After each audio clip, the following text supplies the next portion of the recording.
Tonight, on the big story, more questions are raised at the impeachment court over Vice President Sara Duterte's spending of confidential funds. The prosecution only sees red flags. Your Honor, please, ang tawag ko lang doon, hindi prima facie evidence. Kung akong tatanungin, scam ito. Move to strike, No Your further Honor. questions. Move to strike. That is out of order, Your Honor. No further questions, Your Honor.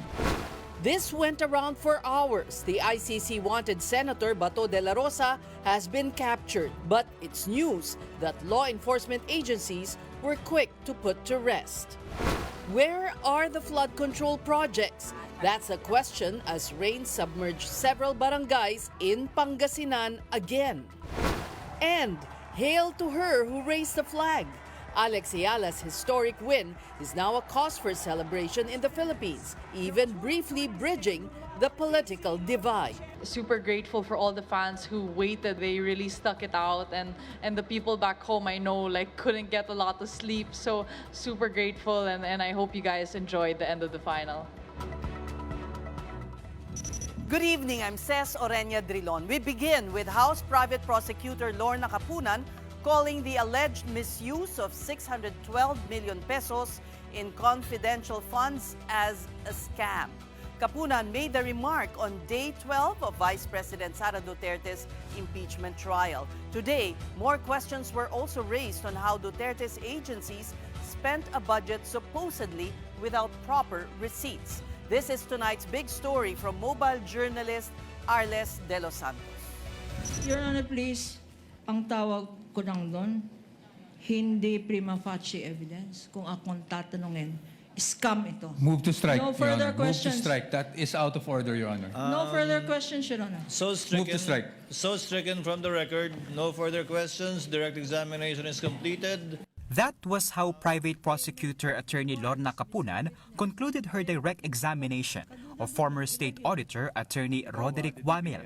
Wamil was the prosecution's third witness for Article 1, or the alleged misuse of confidential funds by Vice President Sara Duterte. Before that, the court closely examined how the secret budget was spent. Wamil said the confidential nature of the money does not mean it is spared from accounting. Ang confidential fund po ay public fund, so kailangan pong ma-properly account. It must follow the strict accounting and auditing guidelines po to prevent misuse. The prosecution also went through the expenditures made using the confidential funds of both the OVP and the Education Department. For a time, the Vice President headed both agencies. Sa mga sinubmit na documents ng Vice President, and I will, for purposes of summarizing, purchase of information, 14 million. Reward payment, 10,050,000. Rental of safe house. 11 days nag-rent ang Office of the Vice President ng safe houses from December 21 to 31. 16 million in 11 days. Divided by the number of days, 2 million a day ang binayad ng Office of the Vice President para lang sa rental ng safe house. There were also 112.5 billion pesos in DepEd confidential funds used for counterinsurgency programs. These were meant to prevent the recruitment of militant groups among teachers and students. The problem, there were no specific activities listed showing how these programs were implemented by DepEd. Hindi po naka-enumerate yung kanilang specific confidential activities, hindi po naka-match yung kanilang physical target on the specific confidential activities na paggagamitan nila ng kanilang fund from confidential. There was no list of teachers, no list of learners, nor list of communist or leftist groups appended to any of the documents submitted by the DepEd, Mr. Witness. Wala po. The DepEd confidential funds were also allegedly used for anti-extremism and anti-terrorism campaigns. But Pinatibay daw ang background information kasi daw merong terrorist groups sa mga eskwelahan. Ano naman ang dokumentong sinabmit ng DepEd para patunayan. Natunay nga na may terrorist ang mga eskwelahan. Meron ba? Submit the documents. Wala po silang sinabit. Millions of pesos were also allegedly released as rewards for informants using counterinsurgency, abuse prevention, and anti-terrorism programs. But again, there were no documents to show how these were dispersed or if the programs were successful. 100% successful daw sila. 100% implementation of activities without untoward security-related incidents. Itong activities na to, na 100% compliance daw. Meron bang listahan na sinubmit ang DepEd para dito? Wala po. Wamil also testified that he was summoned to a meeting in September 2023 where he said VP Sara's Chief of Staff, Attorney Zulaika Lopez, Attorney Michael Poa, and several COA officials were present. They allegedly asked about the liquidation process and requested that, if possible, the COA issue an audit query to DepEd instead of an Audit Observation Memorandum or AOM. An AOM is the document issued to agencies when discrepancies are found in their use of funds. But Wamil said the COA did not agree and continued to issue the AOM, notice of suspension, and a temporary notice of disallowance to the OVP soon after. But now, POA is part of the defense team, and at cross-examination, he tried to put Wamil's credibility into question. And yes, he referred to that meeting. Ni minsan ba humingi ang exemption sa inyo ang Vice Presidente sa audit ng kanyang confidential funds? Ang humingi po ng, actually, meron nag-request po na kung pwedeng audit query na lang Opo. yung i-issue instead of Opo. AOM. So, But hindi parang po exception exemption. po yun. At Cross, Wamil's knowledge of COA's policies was also put to test using the Commission on Audit Joint Circular Number 2015-01. POA asked if there is any rule that prohibits the use of confidential funds within the 11-day period. Wala din po. Kaya hindi po namin sinama sa findings namin yung 11 days na disbursement. It's just a statement of fact po on the AOM. The defense team also questioned Wamil's statement on Monday that Duterte was the only vice president who had confidential funds. Attorney Poa presented a document from the Department of Budget and Management showing that confidential funds were also released in 2014 of then VP Jejomar Binay. 2014 was also the year Wamil began serving at the COA Intelligence and Confidential Funds Audit Office or ICFAO. Yes po. Pero na-liquidate po ba yan? That's the question. That's the question to ICFAO actually because yun po yung, ang pinapakita ko lang sa inyo is nagkaroon po ng confidential funds. Ang Office of the Vice President noong 2014 issued December 22, 2014. Based on that document po, Meron. Meron. You confirm.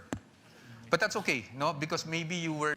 POA apologized to the Binay family for dragging their name into the impeachment proceedings.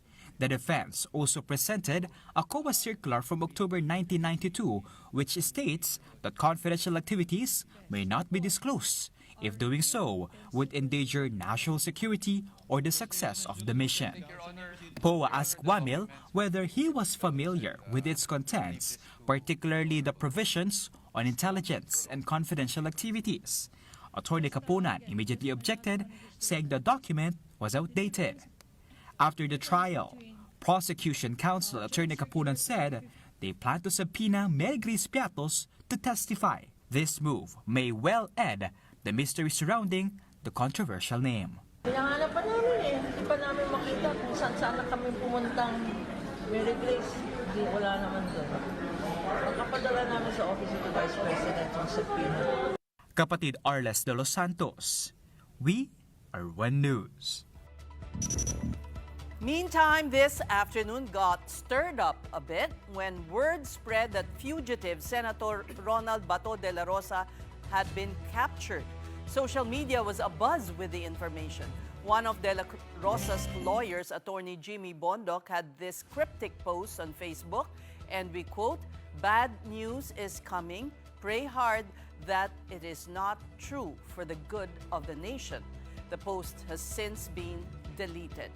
When asked by the media, both the Justice and Interior Department said they have no confirmation of Bato's arrest. DILG Secretary John Vic Remulla's reply to reporters went as far as the PNP is concerned. We have no information to that effect. The NBI has also denied Dela Rosa's arrest but said the hunt for him is ongoing. Wala kaming information na ganun, no? So kung sino may nagkakalat, baka sila may information. It's ongoing. We have several surveillance team na doon sa several areas na na-identify. Senator Bato is the subject of an arrest warrant by the International Criminal Court. That's for allegations of crimes against humanity linked to the Duterte drug war. Dela Rosa has been in hiding since November 2025, but briefly surfaced last May to attend a Senate session and vote for Alan Peter Cayetano as Senate President. A few days after, Bato walked away despite being under the upper chamber's protective custody and has not been heard from since. Now let's talk about these developments with our guest tonight, and we have with us again Attorney Rafael Aquino of the Free Legal Assistance Group. Welcome once again to the Big Story, Attorney. Magandang hapon ulit o magandang gabi ulit, Ces. Okay, scam.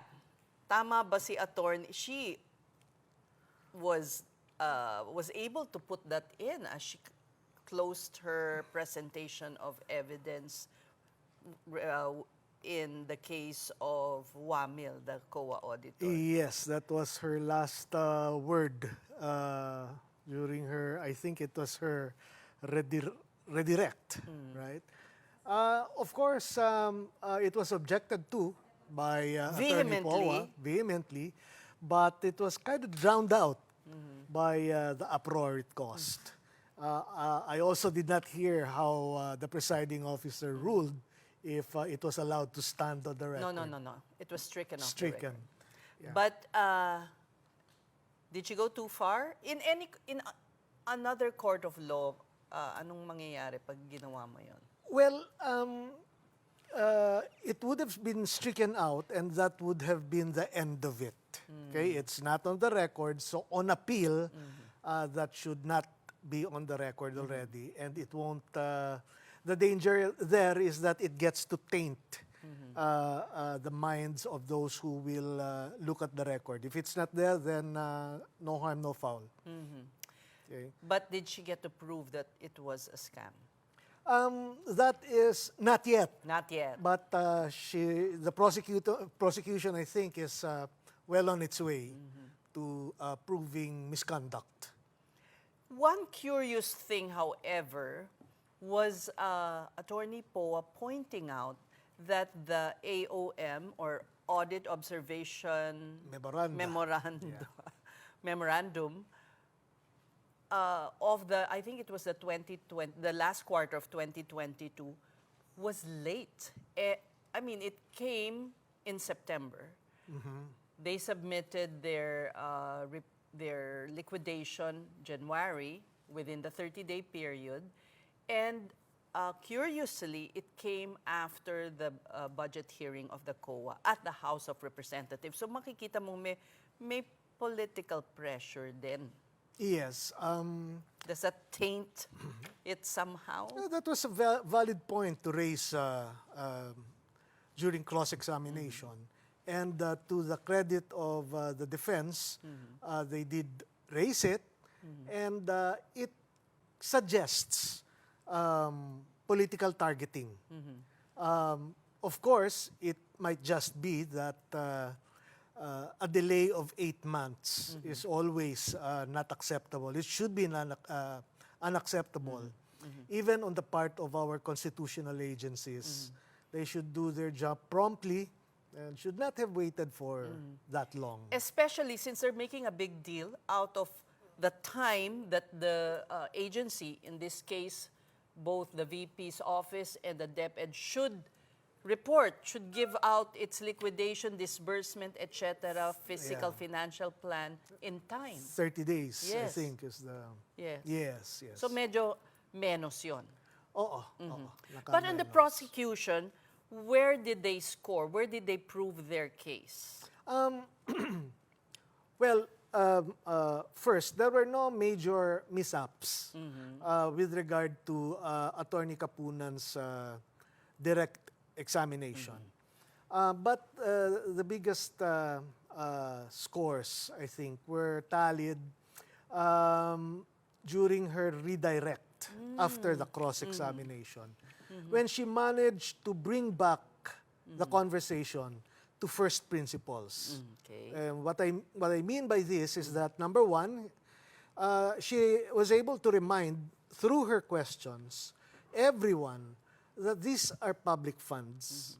And number two, there is an institutional intention to subject even intelligence and confidential funds to strict audit.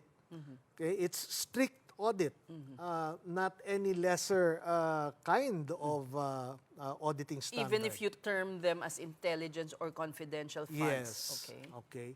And I think that was the perfect frame for the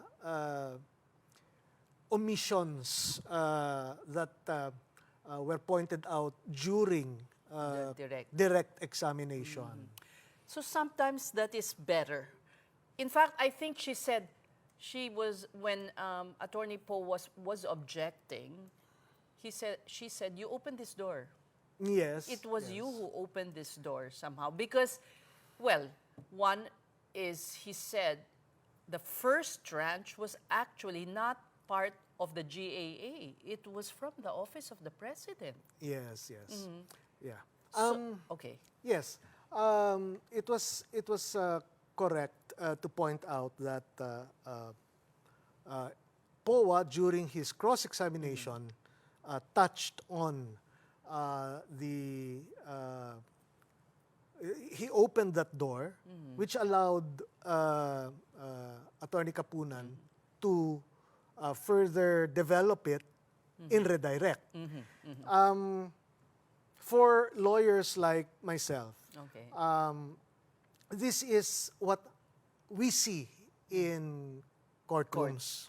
Okay, there is direct, cross, redirect, and even recross, which happened, we which saw all now, happened no? today. For the first time, umabot tayo sa recross. And the objections, even the objections, were pretty textbook. For instance, POA would say, that is beyond the scope of cross-examination, therefore you can't touch on it in redirect. But the riposte of Kapunan was also textbook. You opened the door. Therefore, I'm entitled Fascinating to go to in. watch kung Yes. hindi ka abogado. Actually. Yeah, Yes. yeah. You have to be on your toes. Oo. That's right. But the presentation by POA of COA circular in 1992 suggested that there's leniency actually in dealing with intelligence and confidential funds, because you might put in danger informants, etc. Yes. The nature of the information, for instance. Does a succeeding joint circular in 2015 Yes. superseded? Ano ba yung batas Well, dyan? if there's a way to reconcile these two issuances, then they should be reconciled. But if there is a true contradiction, the latter one prevails. The newer one. The newer one. In this case, the first issuance suggested that we be a little bit more lenient when it comes to auditing confidential and intelligence funds. But the joint circular in 2015, several years later, suggests the opposite. Yes. Oh, no, it does not suggest. Which It is- prescribes the opposite. Which is better. Which is actually. better, actually. And I don't think the joint circular requires naman the agency to divulge specific names. All that is required is for the agency to divulge the specific activity, which the OVP remarkably failed to do so despite every opportunity given them. Oo nga. They had Alright. opportunities to correct, no? Yes. It was too broad. Like Yes. areas that are, I don't know, insurgency infected, or yeah. Should they have enumerated? Paano ba yun? Yes, they should have studied. They were already told that the standard applicable here is the joint circular. Okay, when they failed to substantiate the first time. The second, they revised their submission, but still, it was too general pa rin. Diba? So, what is an auditor to do except to recommend suspension? What does that suggest to you, that kind of attitude? Na binabaliwala mo lang ito? Ganun ba? Para bang they were just, That's one way of looking at it, binabaliwala. The other way of looking at it is that I am not really bound by these petty rules. niceties. No, I am above. So it's these hubris. Can we niceties. go as far as saying that? Probably, yes. Some would see it that way. No? Yes. Okay.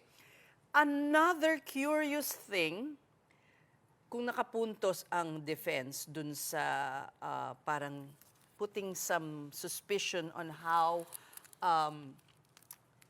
the audit came about, the AOM came about, right? Ito naman, dinivulge ng COA auditor that there was a meeting where the opposing counsel was present.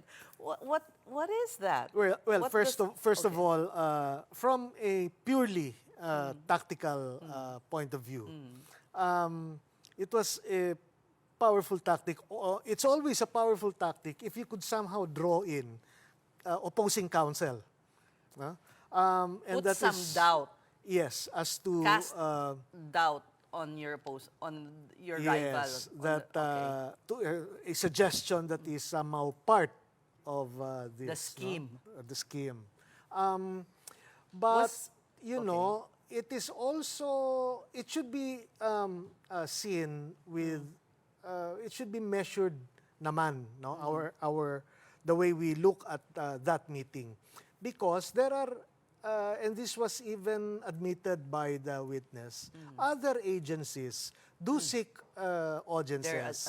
No?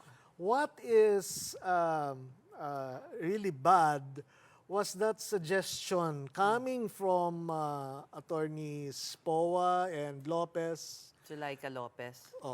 to replace an AOM with an audit query, which does not exist anywhere in the books or the regulations of COA. Kasi yung AOM, meron ng bad mark yun di ba? That's Parang right. meron ka ng grade na C It is a or D. yes, and it is a closer step to suspension and disallowance. So if you suggest something that is short of an AOM, you are actually trying to get the COA to put more distance and to cut you some slack. Yeah. Doon, yun ang medyo Yung medyo hindi delix. maganda. Oo, hindi Right. maganda. Hindi maganda. tignan. Precisely. But at least it was an open meeting. It could have been something, secretive and all that. Yes, They could have done yes, it that yes, way yes. too. Another important thing there is that it was that meeting that the OVPs, that Sarah's team, were referred to the joint circular. So, wala na silang lusot, di ba? Ito yung ginagamit namin, di ba? Oo. Kumbaga, papeles nga lang ang tinitignan nila. They That's don't even right. do a field inspection. That's right. I mean, it's the Easiest thing to do. easiest thing right? to do to abide, right? Yes. Oo. Anyhow, another thing I wanted to ask you was the comfort of how the witness handled himself. Well, What did you think? I think he handled himself with admirable composure. he wasn't really rattled, and yes, he's being a lawyer also served him in good stead. I think he was able to anticipate where the cross-examination of Attorney Poe Hindi siya was going. natitinag no? In That's fact, right. meron siyang minsan tinatanong pa niya si Attorney Poe. Anong ibig mong sabihin? Was this liquidated? Yes, right. yes. Now, at the close of today's hearing, there was much argument about the judicial notice and the affidavit of Las Cañas. Yes. Okay, let's go first to the judicial notice. Ano bang ibig sabihin nun? The prosecution wanted the court to take judicial notice of the House hearings on good governance and the Justice Committee. Anong ibig sabihin? Well, judicial notice means that you don't have to prove it because it should be within the knowledge of the court already. It's part of public knowledge that should no longer be proven, unlike ordinary facts that are not subject to judicial notice. Okay. So that's dangerous for the respondent. Yes, because it was in those proceedings before those committees that the Las Cañas affidavit was really used and deployed by the House prosecution. That's right. But Las Cañas, there was really vehement objection from the defense that they will really not agree to it being marked. Well, is it anyway pertinent? Is it very important to the prosecution? Las Cañas is important as part of the testimony of that witness. I don't remember anymore if it was Matibag or Matibag, right? It was important in the course because of his investigation. His statement was that this was one of the leads. No, the prosecution never offered the Las Cañas affidavit to prove the contents of that affidavit. Had they done so, that would have been hearsay. But those excerpts are telling. Like, apparently, when she was mayor, the VP ordered one of Las Cañas na kidnapin nyo na lang yung mga yan because the media are asking questions and then let them disappear. Yes. And precisely because of the extreme prejudice this will cause their client, the defense had to vehemently stand its ground there. Okay. Now, there have been other events aside from this impeachment. Meron pa namang nangyayari. Yeah. I'd like to ask you about this statement Ombudsman Remulla said about Bong Revilla being granted bail na may nagtrabaho. And you have the ombudsman saying this. What does it mean? And is that this is a setback for the case for the ombudsman, right? Oh, most definitely. And I think this is where the dissent by the chair of the third division becomes very relevant because now you have a standard against which to measure the majority. Okay. So ano, pwede ba silang i-impeach? Well, the ombudsman... Ano ang mga remedy dyan? This is not the first time that the ombudsman has said something to the effect. Voiced criticism about the impartiality of certain Sandigan Bayan justices. And I think for Ombudsman Boying, this is symptomatic of what he has been griping about for some time now. He's not careless with his words. He would not have said that. Yes. Knowing yes. the repercussions, right? That's right. That's right. O dahil medyo setback lang ito, hindi naman, no? He is, although he does hold, he's quite vocal. He does hold a lot of press conferences, but yeah, it's heavy with meaning. Oh, yes. Ayaw mo na magsalita. It's very pregnant with implications. Right. Okay, now, Bato de la Rosa supposedly being arrested, may remedies pa ba ang senador that he can avail of before being, brought to the Hague, if it is true? Well, he has an ongoing case in the Supreme Court. So the remedy there is for him to go to the Supreme Court. And But time is of the essence. Yes. Remember with the former president, wala kinuha na na. lang. Oh. No? But I think that's a key distinction. There was no opportunity to get the Supreme Court to act. But this time, Right. the case is alive in the court. It's alive, yes, Okay. in the court. All right, we're being signaled to wrap up. Thank you so Yes. much, classmate. Naku, nakatatlong pabor na ako sa'yo. I hope you can Anytime. always come back. Mahaba itong impeachment. Oo nga. Thank you so much. That was Attorney Rafael Aquino of the Free Legal Assistance Group. You're watching the Big Story on One News.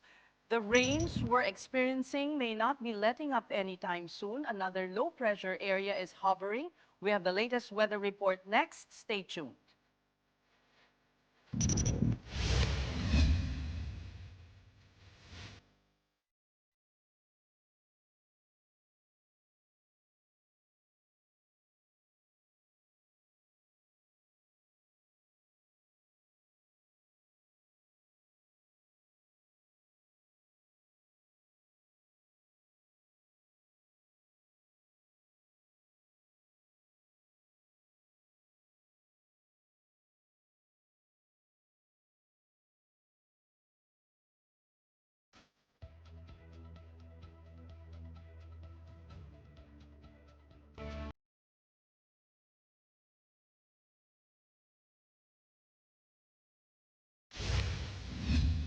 She's so good, and when she was a kid and she was training here, she was so disciplined. She's amazing, but because she really worked hard for all her wins. I want to try to go outside the Philippines and play a lot. Ate Alex, thank you po sa inspiration, and congratulations. There's 7-year-old Amala and grade 7 student Gabby, both aspiring tennis players and looking up to new DC Open champ Alex Ayala. There's a steady stream of cheers for the Pinay phenom after her historic win in Washington. We continue celebrating the amazing Alex later on in the program. But first, we have the day's other headlines. The Sandigan Bayan resumes trial today on former Senator Bong Revilla's malversation case linked to the flood control scandal. Revilla was a no-show, but former Public Works Undersecretary Roberto Bernardo took the witness stand, where he detailed the practice of collecting commissions or kickbacks in DPWH projects. He said it starts with senators and congressmen approaching then Public Works Secretary Manuel Bonoan. That's to get their pet projects included in the National Expenditure Program. Once the project gets into the budget, lawmakers allegedly ask for cuts. In Revilla's case, Bernardo said DPWH had allocated at least 1.5 billion pesos for his pet projects last year, where the former senator supposedly got around 500 million pesos in kickbacks. At this point, Bernardo admitted he too received kickbacks, but not in the Pandi Bulacan Ghost Flood Control Project, which had also been linked to Revilla. Bernardo also said Bonoan, now deceased, former DPWH Undersecretary Catalina Cabral, also received commissions. The former DPWH official also mentioned transacting with Senators Chis Escudero and Jinggoy Estrada and former Senator Nancy Binay, all of whom have already denied the allegation. The anti-graft court shall resume hearing the case on August 12, and this time the prosecution will have Bonoan as witness. Meanwhile, Revilla's camp protested Ombudsman Boying Remulla's statement, insinuating that the former senator must have used his influence to get the court to agree on his petition for bail. Revilla's legal counsel, Attorney Ramon Esguerra, said the statement does not bode well with the integrity of the anti-graft court. The judges who have decided on the case have already insisted they never allow influence to affect their decision-making on any case. I do not know where he was coming when he said that. Integrity ang pinag-uusapan natin independence ng judiciary. Kung lahat na lamang ng natatalo, sasabihin ganun, sasabihin ganito, ay wag na tayong magkuhan, wag na tayong pumunta sa husgado. Paano pa magtitiwala ang mga tao ngayon? A blue alert was raised in Pangasinan after flooding brought about by Tropical Depression Luis and Habagat. In the town of Lingayen, a catch basin, 20 of 32 barangays were affected. Homes had been swamped by floodwaters, and residents are now being asked to prepare for evacuation if the rainfall worsens. Natatakot po kami kung saan kami pupunta po. Tinitis namin kung ganito na rin, sir. Hintay namin kung tumuyo na umapaw ng tubig. Po, wala pa tong bagyo. Kaya ganito ang hirap po talaga. Pag gising mo, tubig. Tapos, lalabas ka. Ganon, tubig pa rin. Hindi ka makapunta sa bayan or saan-saan dyan. Gawa ng tubig.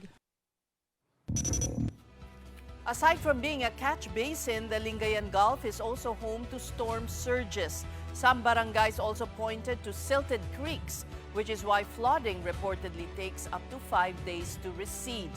Disaster officials could only hope the planned flood control projects in the area